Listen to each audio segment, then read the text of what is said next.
This is an art attack. This is an art attack. This is Art Attack.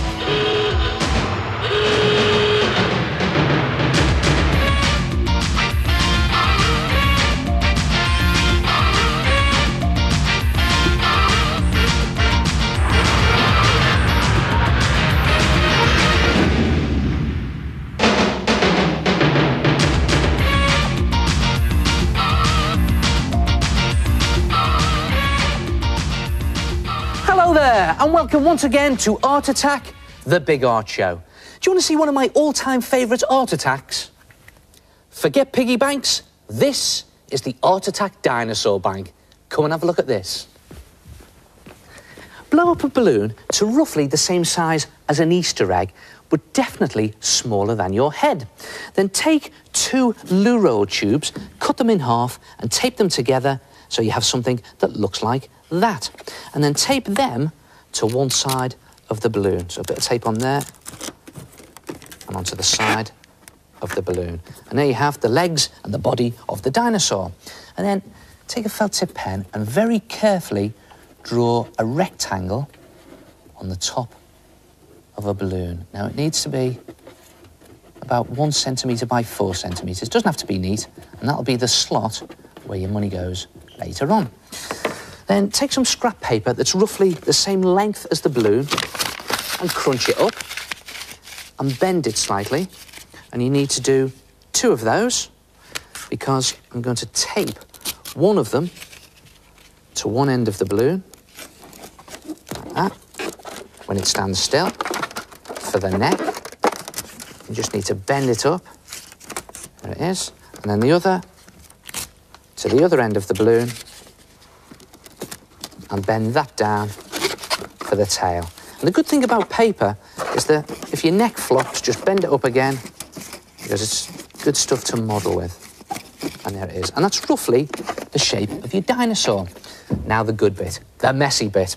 Take some lengths of loo roll and start to wrap it around the dinosaur shape. You just wrap it all the way round, apart from the slot at the top. You'll see why in a minute. And then just slop on some PVA glue, mix 2 parts glue with 1 part water. And you've seen me do this before. Just slop the glue on.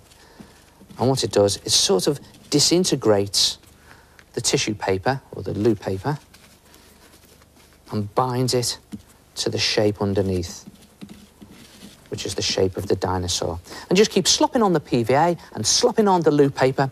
And you probably need 3 or 4 layers of loo paper. That's roughly equivalent to 1 whole loo roll's worth of paper. Slop on your PVA glue all over your dinosaur, apart from the slot. And when it's finished, it will look something like that. Look at that.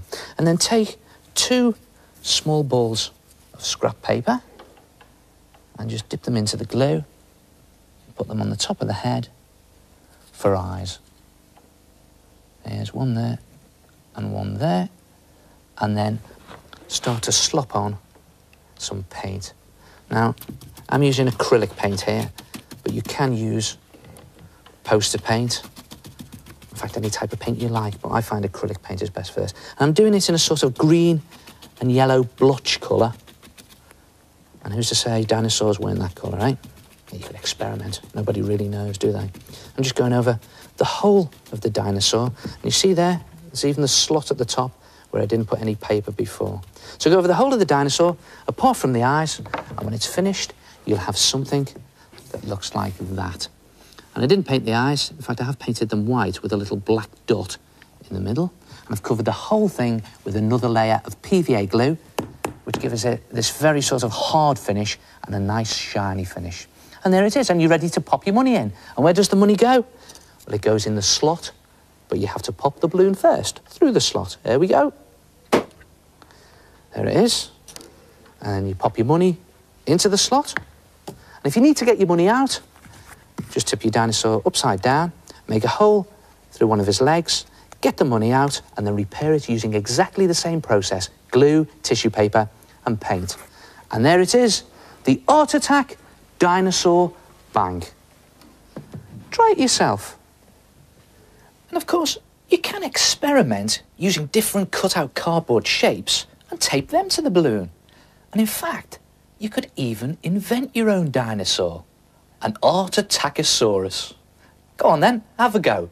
A dinosaur bank. Oh, they are wonderful! Hello, it's me again, the Head. Now all you need is a balloon, a toilet roll, PVA glue and paint. But the most important thing is patience. Take your time, do it properly, or it'll end up like this. Sad, isn't it?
And now the latest computer technology art. And here it is, a personalised microchip. Look at that. And this is how you make it. Cut out a rectangle of stiff card from a cardboard box, just a bit bigger than a postcard, and then write your name on it in capital letters. And it doesn't have to be neat, because this is just a guide. Then take some PVA glue, the white school glue in the squidgy bottles, and pour it out into 2 containers, about an egg cup full into each container. Then you have to colour the glue. And the best way to do this is with powder paint or poster paint. Just mix in a bit of red and a bit of green so that you get a nice rich colour like that. Then place your card onto some scrap paper or newspaper. Very important, because you'll see why now. Just take the red glue and start to slowly dribble it onto the scrap paper at the edge of your card. And when you've got a nice steady stream going, bring it onto the card and then go over your name. And just keep it in a continuous line. And very important, keep all the letters joined up like that. Nice, continuous, steady line. And here's a tip. If you keep your glue container as close to the card as possible, you get a nice even line like that. And when you get to the end, just bring it off, like that. Mission accomplished so far. Then take the green glue and again start to dribble it at the other end of your card, one of the other edges. But this time try and get a thinner line going, and the way to do that is keep your glue moving faster. When you've got a nice line going, bring it onto the card and start to go in a straight line and fill in all the blank spaces on your card. And it doesn't matter if you go over that red, all adds to the effect, and just cover in all the blank spaces. And then off again at the other end. Then leave that to dry overnight, and when it's dry, you will have something that looks like that. And you notice here, all the glue has gone hard and lumpy.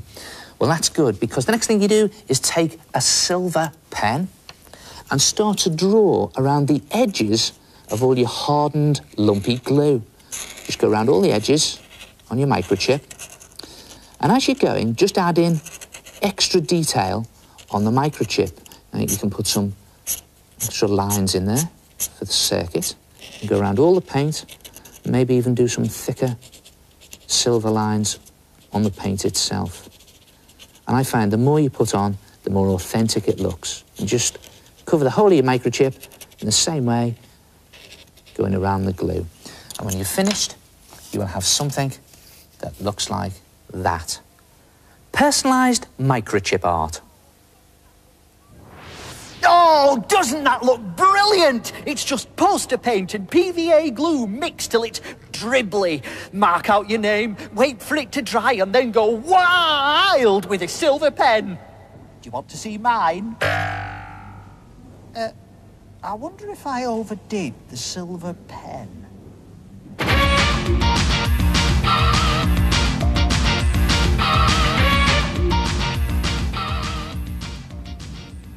Hello, my name's Lee, and I made an art attack by stretching a picture out of a magazine.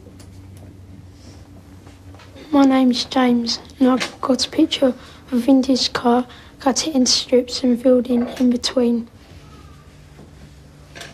My name is Elizabeth. I chose a picture of a snow tiger, cut it into strips and shaded the area in between the strips. They're good art attacks, creating sort of stretched pictures by bridging the gaps. This is how you do it. Take a magazine picture that's got lots of different colours in it. Now, this is no good because it's only got shades of blue.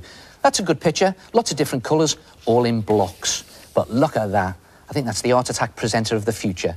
Different colours in there, all in blocks, and you'll see why that's important in a minute. Simply cut your picture into strips and stick them down onto a piece of paper, leaving gaps between the strips. And then it's a case of bridging those gaps with colour. Now, you need to find colours that match the edge of these strips. Look, there's a nice blue there, so I'm taking this blue felt tip pen and I'm simply bridging that gap and going across to the other strip that's also got blue in it. And I think we'll go for this vivid pink next. Look at that. Just taking it across there. And you can do wiggly lines if you want. And I'm using felt tip pen here, but you can use paint or wax crayon. And just go over the whole of the picture, completing it, bridging the gap, using colours that match the edge of the strips. And when it's finished, it will look something like this. Or if you want to make it look really jazzy, try arranging the cut strips in a sort of wave pattern, and then bridge the gaps using colours that match the edge of those strips.